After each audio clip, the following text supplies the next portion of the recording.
Bonjour, aujourd'hui nous allons réaliser un pesto. Donc j'ai trouvé un petit peu de basilic et puis le basilic, c'est vrai que ça fait penser un petit peu au printemps, les tomates mozza, donc voilà, ça donne un petit peu de regain d'énergie, de renouveau.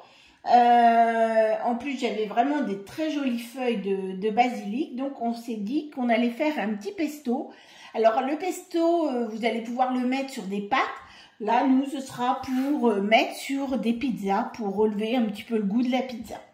Voilà, donc bien évidemment, je ne vais pas faire la recette, je vais faire un quart de la recette, parce que la recette avec 80 g de basilic, il faut être en plein été avec un beau pied de basilic dans le jardin.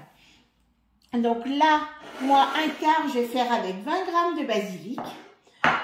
Il va me falloir une mini gousse d'ail, une petite. Je vais avoir besoin de 20 g de parmesan. J'ai 10 g de pignon de pain. Et puis de l'huile d'olive, je vais en mettre 37 g. Donc voilà. Donc là, nous, on va diviser toutes les proportions. Donc de la recette, on va diviser toutes les proportions par 4. Et puis l'avantage, comme je vous dis, le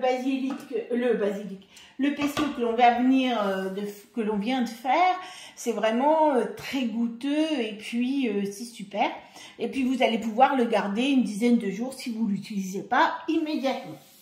Donc là, on va mettre 80, donc nous, on va mettre 20 g de parmesan. Bien sûr, le parmesan, on l'achète en morceaux et puis on va le détailler au fur et à mesure. Donc là, on a mis 20 g de parmesan. On va remettre le couvercle et le gobelet doseur. Et là, eh bien, on va le réduire en poudre en faisant 15 secondes, vitesse 10.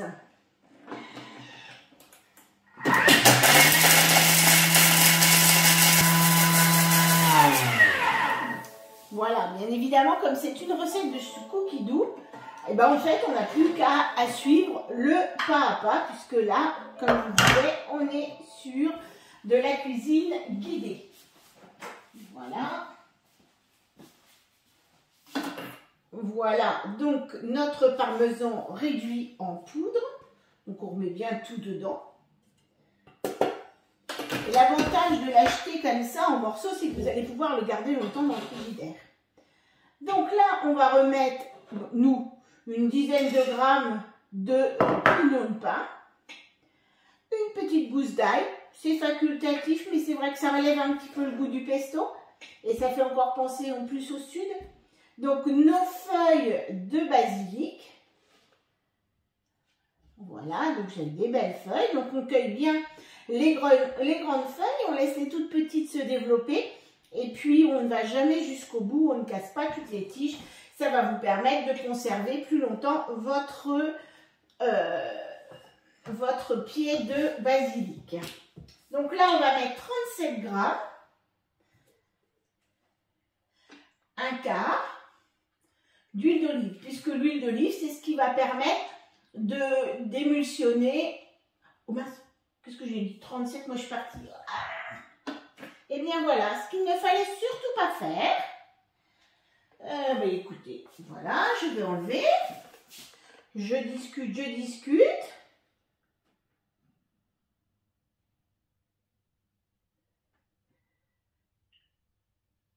Je vais avoir de l'huile d'olive au parmesan.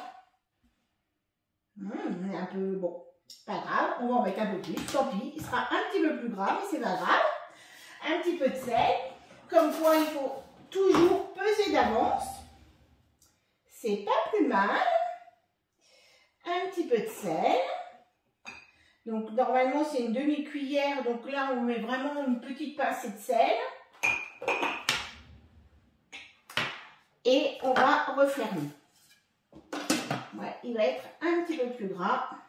Et donc là, on fait 20 secondes à la vitesse 7 pour terminer notre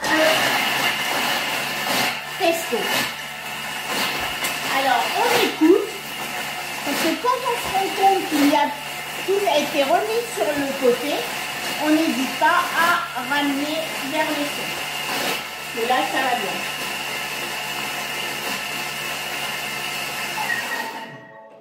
Voilà. Si on se rend compte que les couteaux tombent dans le vide, on arrête le Thermomix et on remet tout dedans. Et bien là, c'est un petit peu ce qui s'est passé. Voilà, donc là, j'ai eu, comme je fais une quantité un petit peu moins importante, eh bien, j'ai des choses qui sont vraiment parties sur le côté. Il y avait moins de masse à l'intérieur, mais bon, c'est pas grave. On va remettre à mixer un tout petit peu. On remet ce qu'il y a au-dessus sur le couvercle pour avoir quelque chose de bien mixé. On a l'avantage avec le Thermomix que notre pesto va bien. Hop, on vient en arrière. Et là, on va remettre 5 secondes à peu près à la vitesse 7.